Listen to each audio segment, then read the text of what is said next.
நீங்கள் ஆண்டவராகிய இயேசு கிறிஸ்து உங்களுக்கு வாக்குத்தத்தங்களை தந்துள்ளார். அதை என்றைக்கு நீங்கள் சுதந்தரித்துக் கொள்வீர்கள் என ஏங்கிக் கொண்டிருக்கிற பிள்ளைகளா நீங்கள்? இதோ கர்த்தர் சொல்கிறார், சங்கீதம் 132:18, அவன் சத்துருக்களுக்கு வெட்கத்தை உடுத்துவேன், அவன் மீதிலோ அவன் கிரீடம் பூக்கும் என்றார். ஆமீன். அதாவது உங்களுக்கு சத்ருவாக இருந்த அந்த சாத்தானுக்கு ஆண்டவராகிய இயேசு கிறிஸ்து வெட்கத்தை உண்டு பண்ண வந்துள்ளார்.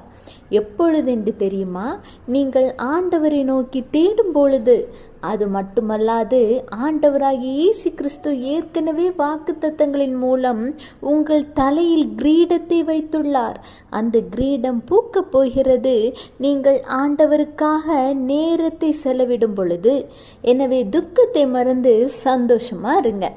Have a blessed day. Jesus bless you.